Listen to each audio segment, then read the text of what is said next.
Ang panaginip ay isang natural na pangyayari sa isang tao. Ayon sa mga nitila, ang panaginip ay isang suksesyon ng mga imahe, tunog o damdamin na nararanasan ng ating isip habang tayo ay natutulog. Ang mga laman ng ating mga panaginip ay walang ganap na kapaliwanagan. Kaya naman, ang usapin ito ay pinagdedebatihan talagang isa sa mga pinaka-interesadong topics sa mundo na nakasaad sa kasaysayan ng tao. Ang pag-aaras ng panaginip ay tinatawag na oneirology. Pamamot naman, tawag sa panaginip kapag ito ay isang masamang uri ng panaginip. Alam niyo ba kung ano ang pinakamadalas sa panaginipan ng mga tao? At ano ang mga ibig sabihin ng mga panaginip na ito? At sa video na ito, ay pag-uusapan naman natin kung ano nga ba ang mga madalas sa panaginipan ng mga tao at ano nga ba ang ibig sabihin ng mga panaginip na ito.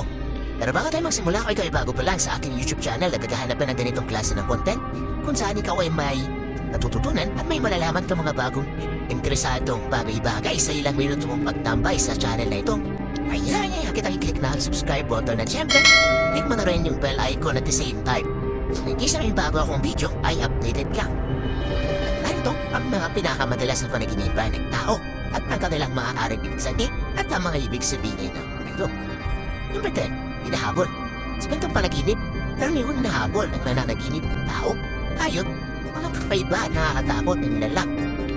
Nagsisilbing wake-up call daw ang ganitong panaginip.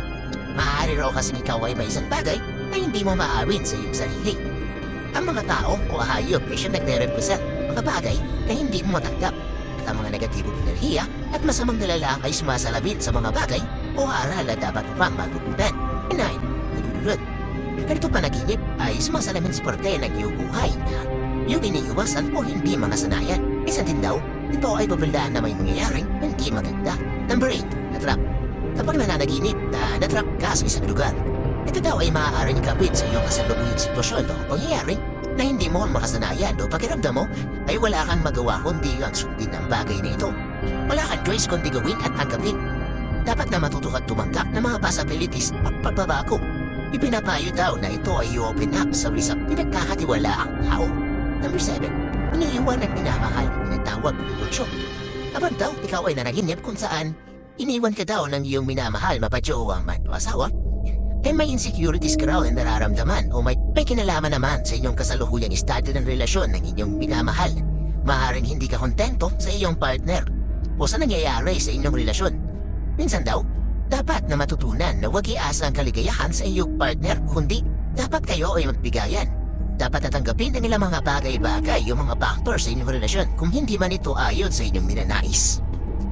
Number 6. Nasugatan o nasaktan. Kung berita daw ang iyong panaginip ay dapat bigyang pansin ang parte ng katawan na nasugatan at nasaktan. Ating ulo daw ay kumakatawan sa ating kabuuan. Ang mga kamay ay sumasalamin sa kung paano mo patakbuhin ang inyong buhay. Ang mga paa ay katumbas na kung ano ang sumusuporta sa iyo. At ipinapayo na tanungin ng sarili kung ikaw ay may napapabayaan na sa inyong buhay o sa iyong buhay.